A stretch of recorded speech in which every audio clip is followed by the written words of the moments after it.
स्वागत है आपका आज की नई क्लास में। मैं डॉक्टर रानी वैद्य। आज मैं जो टॉपिक लेके आई हूँ आपके सामने, ये पीएचडी, प्री पीएचडी या कोई थीसिस वर्क कर रहे हैं, डिसर्टेशन वर्क कर रहे हैं, रिसर्च वर्क कर रहे हैं, कोई डिस्कवरी कर रहे हैं, उन सब के लिए ये बहुत ही महत्वपूर्ण टॉपिक है, क्योंकि आज हम करेंगे रिव्यू ऑफ रिलेटेड लिटरेचर। ये समझेंगे इसे क्या होता है साहित्य का पुनः अवलोकन। देखिए, लिटरेचर तो है, साहित्य तो है, उसे पुनः अवलोकन करने की आवश्यकता क्यों हो गई है, यही समझाने का आज इस टॉपिक के माध्यम से प्रयास कर रही हूँ। चलिए समझना शुरू करते हैं। देखिए, सबसे पहले मैं कह रही हूँ कि सर्वप्रथम समस्या का चुनाव किया जाता है। आपको रिसर्च वर्क करनी है भाई, तो आपको सबसे पहले क्या करना पड़ेगा, एक प्रॉब्लम चुननी होगी। सबसे पहले एक प्रॉब्लम चुननी होगी।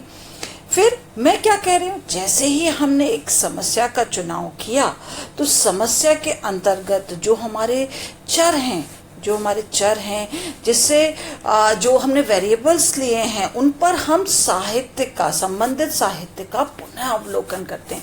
भाई, उससे रिलेटेड हम जानकारियां इकट्ठा करते हैं। क्यों?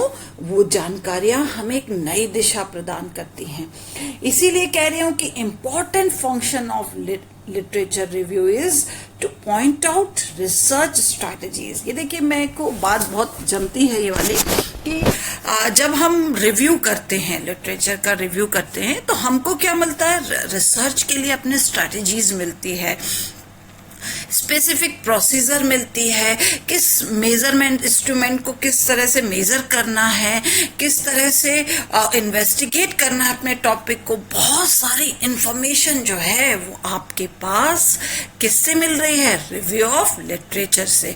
अतः रिव्यू ऑफ रिलेटेड लिटरेचर एक महत्वपूर्ण पद है। थोड़ी तो भूमिका आप समझ गए होंगे कि क्यों ये महत्वपूर्ण है, दिशा कैसे दे रहा है, कैसे आप संबंधित साहित्य का पुनः अवलोकन कर रहे हैं, किस तरह से स्ट्रैटेजी बना रहे हैं, प्रोसीजर समझ रहे हैं, मेजरिंग इंस्ट्रूमेंट समझ रहे हैं और इन्वेस्टिगेशन प्रोसेस को समझ रहे हैं। तो ये थोड़ी सी भूमिका आपके सामने थी। इसी बात को समझाने की कोशिश कर रही हूँ कि इसका अर्थ क्या है, meaning of review of related literature का। देखिए, यहाँ पे मैं बार बार कहूंगी, शब्दों पे ध्यान दीजिए। री और व्यू, पुनः देखना। पुनः क्यों देखना? कोई चीज देख चुके हैं तो यहाँ पे प्रश्न उठता है, पुनः क्यों देखना? और किस चीज को पुनः देख रहे हैं? साहित्य को, लिटरेचर को। क्यों हम पुनः देख रहे हैं? जब जो चीज देखी जा चुकी है उसे मैं पुनः देखने के लिए आग्रह क्यों कर रही हूँ? क्योंकि जो देखा जा चुका है उससे कोई ना कोई हमें कंक्लूजन मिल रहा है, दिशा मिल रही है, और उसे देखने से हमें अपनी जो शोध कार्य है, जो समस्या है, उसे देखने के लिए या उसे हल करने के लिए एक दिशा निर्देश मिल रहे हैं। यानी आप जो संबंधित साहित्य है, जो भी आपके वेरिएबल्स हैं, उससे रिलेटेड जब आप साहित्य को का अवलोकन करेंगे तो आपको बहुत सारी चीजें आपके सामने आ जाएंगी। इसीलिए इसे कहा जाता है रिव्यू। यानी किसका रिव्यू कर रहे हैं? लिटरेचर का। पुनः देख रहे हैं किसे? हम साहित्य को। तो ये बात इसके मीनिंग से बाहर निकल के आ रही है, जो आपको समझ में आई। अब अपन डेफिनेशन की बात करते हैं। डेफिनेशन क्या है? मैं JW बेस्ट के अनुसार बताऊंगी, ये बेस्ट है। और पुनः साहित्य अवलोकन से समस्या के अंतर्गत जो भी हम प्रॉब्लम ले रहे हैं उसके अंतर्गत जो संबंधित क्षेत्र हैं, जो हमने एरियाज लिए हैं, जो प्रॉब्लम से जुड़े एरियाज हैं, उसमें अब तक क्या पता चला है। मुख्य बात देखिए, इन्होंने क्या कहा कि जो भी हमने प्रॉब्लम ली है उससे जो संबंधित क्षेत्र है उसमें अब तक क्या पता चला है, और दूसरों के द्वारा अब तक क्या खोजा जा चुका है। देखिए, और किस विधि से खोजा जा चुका है, देखिए बहुत सारी चीजें, और क्या क्या खोजा जाना बकाया है भाई। ये तो जाने कि अब तक क्या खोजा जा चुका है, किस विधि से खोजा है, किस तरह से खोजा है, और अब मेरे लिए क्या खोजना बकाया है। या अपन जो रिसर्च वर्क कर रहे हैं मेरे लिए एक अंतर्गत है, जब मैं अपने आप को आपके उसमें रख के बात कर रही हूँ कि हमें क्या खोजना है, हम क्या खोजना चाह रहे हैं, क्या बकाया है। यही चीजें हमें किससे पता चल रही हैं, आपके रिव्यू ऑफ लिटरेचर से। देखिए यही कह रही हूं बात को, the review of related literature involve the systematic identification, location and analysis of document containing information related to the research problem। वही बात आ रही है कि systematic identification of location है कि आपको क्या ढूंढना है, कहाँ पे ढूंढना है, एनालिसिस है डॉक्यूमेंट का, जिससे आपकी रिसर्च प्रॉब्लम को एक दिशा मिल रही है। तो ये डेफिनेशन हुई। इसके बाद मैं बात करूंगी नीड, आवश्यकता क्यों है। देखिए कोई भी चीज की जब तक हम आवश्यकता नहीं समझते हैं, उसका महत्व नहीं समझते हैं, उसका अर्थ समझना बेकार है, या उसके बारे में हमारी क्यूरियोसिटी नहीं बढ़ती है। तो आवश्यकता समझ लीजिए क्यों जरूरी है। मैं सबसे पहले कहूंगी मुझे प्लानिंग करने में, रिसर्च वर्क की प्लानिंग करने में मुझे रिव्यू ऑफ लिटरेचर बहुत अधिक जरूरी, क्योंकि मैं कैसे अपनी रिसर्च वर्क करूंगी ये डिसाइड करने के लिए, ये उसकी रूपरेखा बनाने के लिए, उसका तरीका समझने के लिए, वो प्लानिंग समझने के लिए मुझे कौन मदद कर रहा है, रिव्यू ऑफ रिलेटेड लिटरेचर।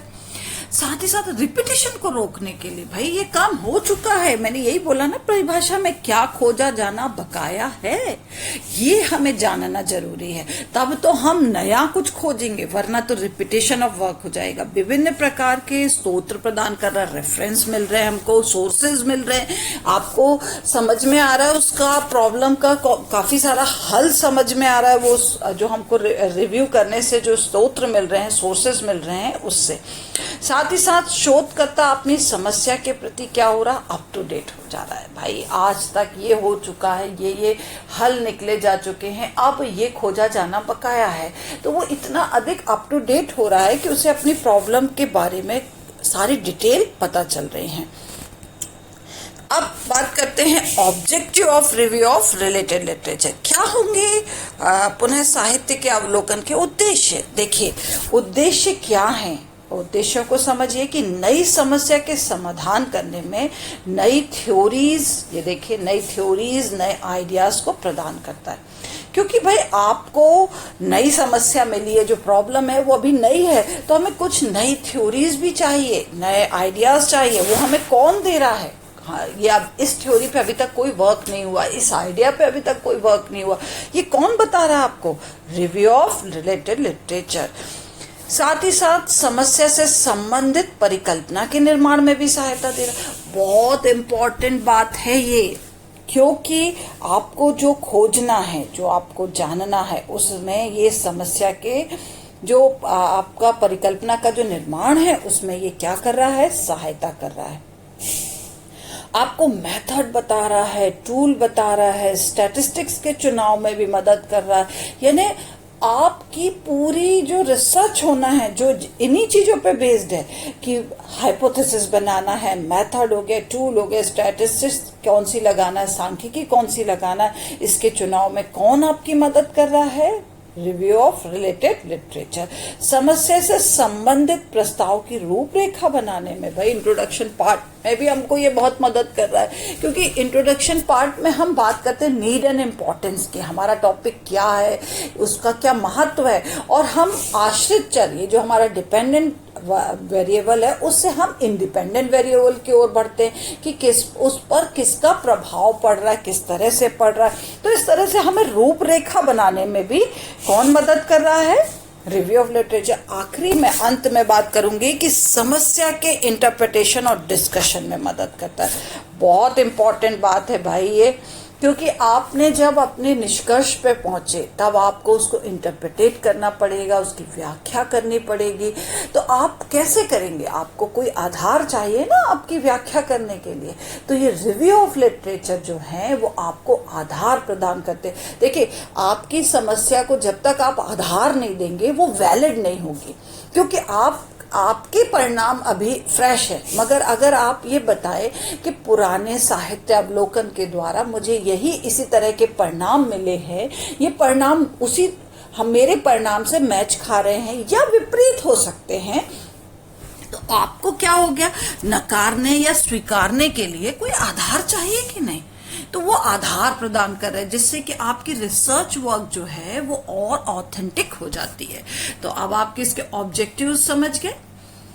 चलिए सोर्सेस समझते हैं। जरूरी है सोर्सेस को जानना। रिव्यू ऑफ लिटरेचर के क्या क्या सोर्सेस, हमें किस तरह से, हम कहाँ से रिव्यू कर सकते हैं। भाई आप बुक्स और टेक्स्ट बुक्स को ले सकते हैं, पुस्तकें और पाठ्य पुस्तकों से आप पढ़िए। भाई आपके जो वेरिएबल है उससे जुड़ी पुस्तकों को पढ़िए, टेक्स्ट बुक्स को पढ़िए, पीरियोडिकल एब्स्ट्रैक्ट को पढ़िए, समय समय पे निकलने वाली जो पत्रिकाएं हैं, जो जर्नल्स हैं उनको पढ़िए, एनसाइक्लोपीडिया है, विश्वकोश को पढ़िए, एब्स्ट्रैक्ट्स को पढ़िए, जनरल्स को पढ़िए, ई जनरल्स को पढ़िए। भाई आज ई जनरल्स का जमाना है, इलेक्ट्रॉनिक फॉर्म में आपको जनरल्स मिल रहे हैं। अप टू डेट रहिए उस प्रॉब्लम से और नए नए जनरल्स को पढ़िए, रेफरेंस बुक्स को पढ़िए, हैंड बुक्स को पढ़िए, डिजर्टेशन, आप इससे जुड़े कोई डिजर्टेशन हो, थीसिस हो, उनको भी आप पढ़िए।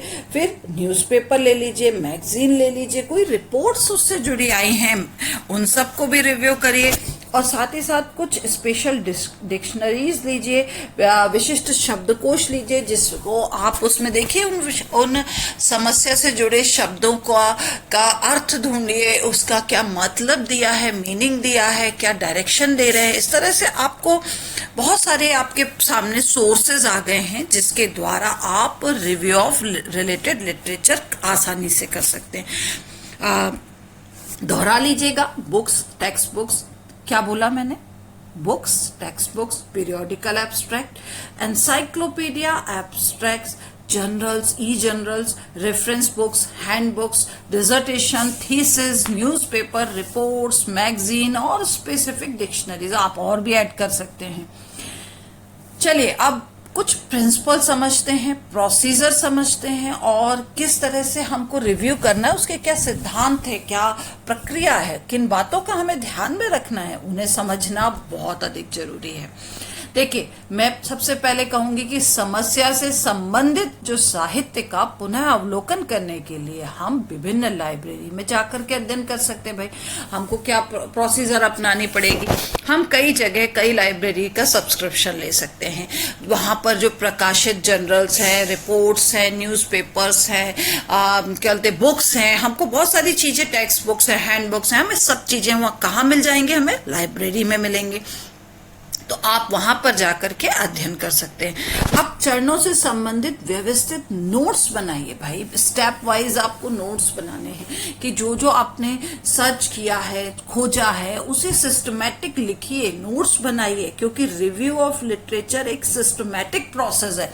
जनरली क्या होता है, लोग जो हैं वो जो है उन्हें रिव्यू किया, रिव्यू में कुछ गलतियां करते हैं। गलतियां क्या करते हैं कि जैसे अगर आप कोई बुक से रिव्यू करके आए हैं, कोई मटेरियल आपको मिला है, आपके टॉपिक से जुड़ी समस्या को कोई प्रकाश मिला है, तो आपने क्या किया, उस पेज बस का आपने नोट डाउन करके ले आए या फोटोकॉपी करा के ले आए, मगर आपने उस बुक का आगे का रेफरेंस नहीं नोट किया कि कब बुक पब्लिश हुई, किस सन में हुई, किसके द्वारा लिखी गई थी, किस पब्लिशर के द्वारा थी। क्योंकि आपको एपीआई उस फॉर्मेट में भी तो लिखना है, आपको रेफरेंस भी तो लिखना है। तो रेफरेंस लिखने के लिए आपको थोड़ी डिटेल भी चाहिए। विदाउट डिटेल आप अपने इस रिव्यू ऑफ लिटरेचर को रेफरेंस में कोट नहीं कर सकते। तो कई बार होता है गलतियां करते हैं लोग, जैसे कोई ऑनलाइन उन्होंने सर्च किया, तो भाई पूरा वेबसाइट का एड्रेस नोट कीजिए, क्योंकि आपको पूरी चीजें वेब एड्रेस नोट करना पड़ेगा। वो वेब एड्रेस आपको अपने बिब्लियोग्राफी में मेंशन करना पड़ेगा, रेफरेंस में मेंशन करना पड़ेगा। तो इस तरह से आपको क्या करना पड़ेगा, केवल रिव्यू नहीं करना है, रिव्यू के साथ साथ आपको व्यवस्थित अपने नोट्स भी तैयार करने।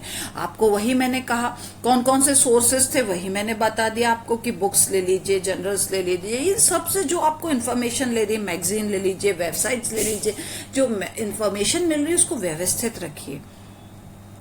इंपॉर्टेंट बात, पब्लिश वर्क ही यूज करें। जो आपने देखा कि जिनका ISBN नंबर हो, ISSN नंबर हो, उन्हीं वाले ही बुक्स को आप यूज करें, पुराना वर्क यूज ना करें, है ना। यही मैंने कहा कि ISSN नंबर हो, ISBN नंबर यूज करें बुक्स के लिए। ISBN नंबर होता है उसके लिए आपका, जनरल्स के लिए भी जो नंबर रजिस्टर्ड हैं उन्हीं वाले पब्लिश बुक्स को ही आप यूज करें और क्लियर इंफॉर्मेशन को ही यूज करें। यानी ऐसा नहीं कि आपको थोड़ा सा इंफॉर्मेशन मिली है जो आपको डाउटफुल खुद को लग रही है और आप उससे आप कोड नहीं कर सकते अपने रिसर्च वर्क में, आपको उसको ऑथेंटिसिटी चेक करना पड़ेगा। पूरी इंफॉर्मेशन कैसी होना चाहिए आपके लिए, वो क्लियर होना चाहिए, उसे ही आप अपने रिसर्च वर्क में यूज करें। चलिए 5 मेजर फंक्शंस को देखते हैं रिव्यू ऑफ रिलेटेड लिटरेचर के। क्या है 5 मेजर फंक्शंस, ये देखिए। सबसे पहले मैं बात कर रही हूं, मेजर फंक्शन है डेवलप द कॉन्सेप्चुअल फ्रेमवर्क, संदर्भों की अवधारणा को विकसित करना। भाई कंसेप्चुअल फ्रेमवर्क क्या होता है, कोई कॉन्सेप्ट को लेकर हम क्या रिसर्च वर्क कर रहे हैं, कोई थ्योरी को लेकर के हम रिसर्च वर्क कर रहे हैं, कोई फैक्ट को लेकर के हम रिसर्च वर्क कर रहे हैं, तो हमें उसे एक फ्रेम में निर्धारित करना पड़ेगा कि नहीं, दायरा बनाना पड़ेगा कि नहीं, लिमिटेशन करना पड़ेगा कि नहीं अपनी स्टडी को। क्योंकि आपने अगर निर्धारित नहीं किया तो आपकी स्टडी तो अनलिमिटेड हो जाएगी और वो एक निर्धारित समय में कंप्लीट करना तो संभव ही नहीं है। तो अगर आपको अपनी स्टडी को सटीक देना है, सटीक रूप देना है, तो आपको क्या करना पड़ेगा, कंसेप्चुअल फ्रेमवर्क डेवलप करना पड़ेगा। दूसरी बात कहूंगी, अंडरस्टैंडिंग डिफरेंट प्रॉब्लम एरियाज। बहुत सारे जो शोध के सामाजिक स्थिति से अवगत होना पड़ेगा, डिफरेंट एरियाज हैं उनको भी आपको समझना पड़ेगा, क्योंकि आप रिव्यू करने से आपको और भी एस्पेक्ट आपके सामने आ जाएंगे। मेथड क्या अपनानी है, टूल क्या अपनाने हैं, स्टैट्स क्या अपनाने हैं, इसके सिलेक्शन में आपको कौन मदद कर रहा है, रिव्यू ऑफ रिलेटेड लिटरेचर कर रहा है। उसकी need and importance first chapter लिखने में भी आपको कौन मदद कर रहा है, review of related literature. Last में बात करूंगी रिजल्ट इंटरप्रिटेशन और डिस्कशन में भी आपको कौन मदद कर रहा है, रिव्यू ऑफ रिलेटेड लिटरेचर। यानी आप देखें, अगर आप अपनी थीसिस वर्क को चैप्टर वाइज करें तो चैप्टर 1 में भी इसकी नीड एंड इम्पोर्टेंस में भी इसकी उपयोगिता आ रही है, चैप्टर 1 में ही आप कॉन्सेप्चुअल फ्रेमवर्क डाल रहे हैं, साथ ही साथ सेकेंड चैप्टर आपका रिव्यू ऑफ रिलेटेड लिटरेचर ही हो जाता है, थर्ड चैप्टर में आप मेथड, टूल, स्टैट्स, इसमें भी आपको ये मदद कर रहा है, fourth chapter result interpretation discussion, यहाँ पे भी मदद कर रहा है, रेफरेंस में भी आपको रिव्यू ऑफ रिलेटेड लिटरेचर मदद कर रहा है। यानी आपकी पूरी थीसिस में कोई रीढ़ की हड्डी का काम कर रहा है या पूरा रूपरेखा या पूरी मार्गदर्शन कोई दे रहा है, तो वो कौन दे रहा है, रिव्यू ऑफ रिलेटेड लिटरेचर। यानी इट मीन्स ये कितना महत्वपूर्ण है। देखिए अब आखिरी में चल रही हूं प्लानिंग करने के लिए कि कैसे आप रिव्यू ऑफ रिलेटेड लिटरेचर करें, आप समझें उस बात को। देखिए ये बहुत इंपॉर्टेंट है।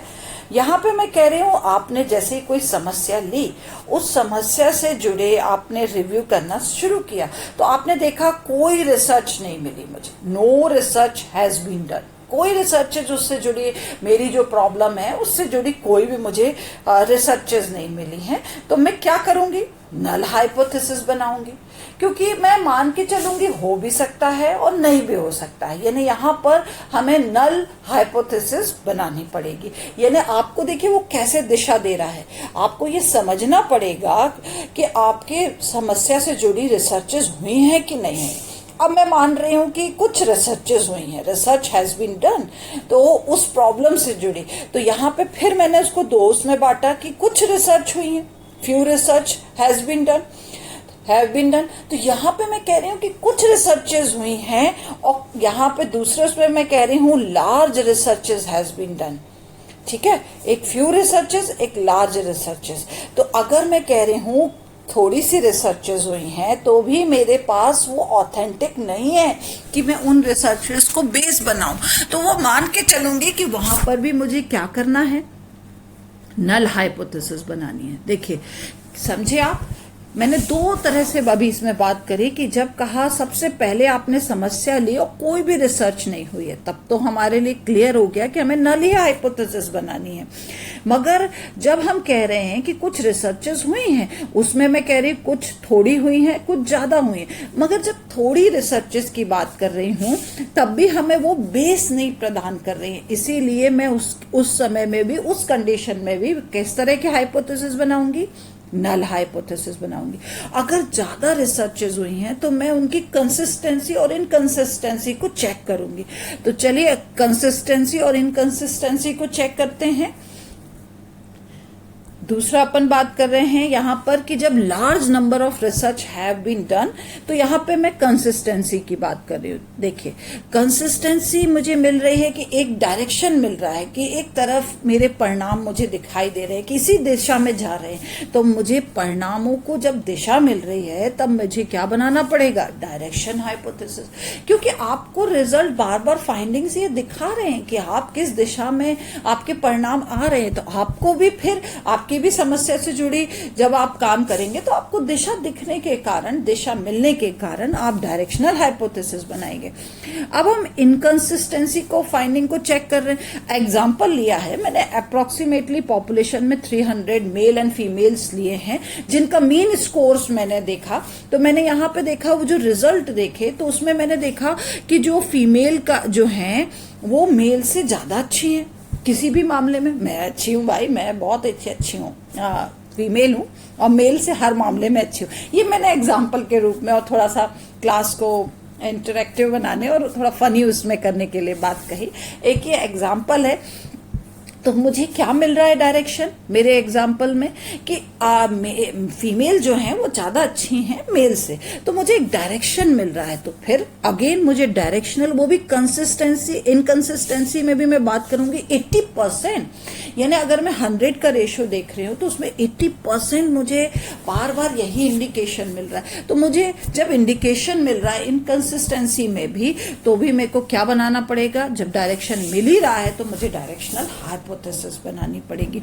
जबकि 7% जो है वो मेल और फीमेल एक बराबर है कुछ मामलों में, और यहाँ पे कहूंगी कुछ मामलों में 13% में मैं कहूंगी कि फीमेल कम अच्छी हैं मेल से। कुछ ही मामले मैंने दोनों बोले, आप लोग फिर समझ लीजिएगा कि 7% में ही मैंने कहा है कि मेल जो है और फीमेल जो है वो एक बराबर हैं, और 13% में फीमेल बस थोड़े से पीछे हैं, मेल थोड़े आगे हैं। मगर अगर मैं बात कहूँ 80% में तो फीमेल ज्यादा अच्छी है मेल से। ये एक उदाहरण था जिसमें मैंने कहा कि हमें ये समझ में आ रहा है, ये प्लानिंग समझ में आ रही है रिव्यू करने से कि हमारी रिसर्च को दिशा क्या मिलेगी, हमारे को हाइपोथेसिस कैसे बनानी है। आपने समझा ये जो बात कही थी कि प्लानिंग कैसे कर रही है, कि हमने रिसर्च से ये समझा कि हमें नल हाइपोथेसिस बनानी है कि डायरेक्शनल हाइपोथेसिस बनानी है। अगर रिसर्चेज हुई हैं तो उसमें भी कम हुई है या ज्यादा हुई है। अगर कम हुई है तो हम नल हाइपोथेसिस बनाते हैं, ज्यादा हुई है तो हम उसकी कंसिस्टेंसी और इनकंसिस्टेंसी को चेक करते हैं। देखिए, चेक करने के बाद हमने कंसिस्टेंसी में अगर हमें फिर से रिजल्ट मिल रहे हैं तो हम डायरेक्शनल हाइपोथेसिस बनाएंगे। इनकंसिस्टेंसी में हम देख रहे हैं तो हमने उसमें भी उदाहरण बदल दीजिएगा, यहाँ पे 80% की जगह 40%, 60% या 5%, यानी कुछ भी हो सकता है। जो आपके उदाहरण है ये, आप अपनी फाइंडिंग को आपको समझना पड़ेगा। उससे आपको जब अगर दिशा मिल रही है, एक दिशा एक लार्ज उसमें मिल रही है, तो आपको डायरेक्शनल हाइपोथेसिस के लिए इंडिकेट करे। अगर इसी में फाइंडिंग हमारी इस इनकंसिस्टेंसी में एक सी नहीं आती, यानी एक दिशा नहीं मिलती, तो हम जनरली वहां पर नल हाइपोथेसिस बनाते। तो कंफ्यूजन नहीं होना चाहिए। ध्यान दिया आपने मैंने जो समझाया। अंत में बात कर रही हूँ role of internet in review of related literature. आज इंटरनेट का जमाना है, पढ़ भी आप इसी से रहे हैं और नई नई चीजें इसी पर आधारित है, या कहेंगे कि रिव्यू करना आज बहुत आसान हो गया है इंटरनेट के माध्यम से। तो मैं यहाँ पे यही बात समझाने की कोशिश कर रही हूँ कि वर्तमान परिप्रेक्ष्य में जो इंटरनेट की सहायता से शोध समस्या से संबंधित पूर्व में हुए शोध संदर्भ ग्रंथों की खोज आप आसानी से कर सकते हैं। भाई मैं उदाहरण के तौर पे कंप्यूटर में इंटरनेट ब्राउजर की मदद से गूगल सर्च इंजन में समस्या से जुड़े कई पहलुओं को खोज सकती हूँ। यानी मैं अपनी प्रॉब्लम को आसानी से टाइप करूँ, जो है गूगल जो है वो आपके सामने बहुत सारी इंफॉर्मेशन क्या कर देते हैं, विद इन अ सेकेंड आपके सामने ला देते हैं। एक शोधकर्ता को पता होना चाहिए कि इंटरनेट सर्च टूल कौन कौन से हैं। इट मीन्स यहाँ पे मैं कहूंगी कि एक शोधकर्ता को थोड़ा सा इंटरनेट का ज्ञान होना चाहिए। सर्च टूल कौन से हैं, सर्च इंजन कौन से हैं, किस तरह से खोजना है, किस तरह से चीजों को सर्च करना है, किस माध्यम से करना है, ये चीजें का पता किसे होना चाहिए, शोधकर्ता को होना चाहिए। साथ ही साथ क्वालिटी ऑफ इंटरनेट रिसोर्सेज भी समझना चाहिए। बहुत इंपॉर्टेंट बात है कि क्वालिटी ऑफ इंटरनेट रिसोर्सेज, क्योंकि आज कौन सी चीज ऑथेंटिक है कौन सी नहीं है ये आपको समझना पड़ेगा, उसकी क्वालिटी को समझना पड़ेगा। आपने इंटरनेट से तो रिसोर्सेज ले लिए हैं मगर उसकी क्वालिटी को नहीं समझेंगे तो आपके लिए वो ऑथेंटिक नहीं कहलाएगा। प्लेगरिज्म को समझना पड़ेगा। भाई आप ऐसे ही नहीं चोरी कर सकते, कट कॉपी पेस्ट, या आपका काम कैसे कहलाएगा। आज प्लेगरिज्म चेकर्स हैं। आप अपने रिसर्च वर्क को पब्लिश करने से पहले आपको उसे चेक करना पड़ता है, आपने कितना किससे कोई मटेरियल लिया है, कट कॉपी पेस्ट किया है। तो आपको ये समझना होगा कि आप किसी का भी ऐसे ही चीजें बिना उसकी परमिशन को, बिना उसे कोड किए ऐसे नहीं ले सकते। तो आपको जब उससे, अगर आप किसी की कोई चीजें आप यूज कर रहे हैं तो उसे विथ रेफरेंस नोट कीजिए, उसे विथ रेफरेंस उसमें कोड कीजिए। वर्चुअल लाइब्रेरी का उपयोग कीजिए। आज आपको जरूरी नहीं है कि लाइब्रेरी में बैठ के आप घंटों पढ़ें, आप वर्चुअल लाइब्रेरी का यूज कर सकते हैं। तो आपको क्या करना है, वर्चुअल लाइब्रेरी घर बैठे ही आपको सब्सक्रिप्शन मिल जाता है, आप पे करिए, आपको बुक्स, जर्नल्स, ई जर्नल्स, एनसाइक्लोपीडिया, हर चीज आपके लैपटॉप पे इंटरनेट के माध्यम से घर पे ही मिल जाती है। तो आज मेरे हिसाब से रिसर्च करना इंटरनेट के माध्यम से बहुत सरल हो गया है। आपको बस इनके पहलुओं को जानना समझना बहुत अधिक जरूरी है। प्लेगरिज्म पे बहुत ध्यान दीजिएगा। रिसर्च वर्क में ये कह लीजिए आपका रिसर्च तब तक सही नहीं माना जाएगा जब तक वो प्लेगरिज्म पे चेक नहीं कर लिया जाएगा। और आपने अगर किसी का शोध का कोई हिस्सा या कोई पार्ट लिया है उसे रेफरेंस में कोट कीजिए विथ परमिशन। तो इन द सेंस आपको फिर प्लेगरिज्म में कोई दिक्कत नहीं जाएगी। आपका रिसर्च वर्क ऑथेंटिक होगा, प्योर आपका कहलाएगा, और आपका जितना अच्छा रिसर्च वर्क होगा उतनी अच्छी उसकी डिमांड या उसकी पब्लिश होने पर वो ज़्यादा आपके जो वैलिड होने के कारण उसको जनरलाइजेशन में खूब मदद मिलेगी और कई अच्छे अच्छे जर्नल्स में वो प्रकाशित होगा। तो इस तरह से आप समझे कि रिव्यू ऑफ रिलेटेड लिटरेचर क्या है और इसमें हमें किस तरह की सावधानियों को बरतना है, किस तरह की प्रोसीजर अपनाना है, किस तरह का उसका खोज में ये किस तरह से हमें सहायता प्रदान कर रहा है, रीढ़ की हड्डी के समान, या हमारे शोध को दिशा दे रहा है, सीधा रख रहा है। तो बहुत ही महत्वपूर्ण पद है जिसे आप लोगों के लिए जानना जरूरी था। आई होप आपको ये वीडियो पसंद आया होगा। आपको कोई जानकारी चाहिए हो इससे जुड़ी संबंधित तो आप मुझे कमेंट बॉक्स पे कमेंट कर सकते हैं। धन्यवाद दोस्तों।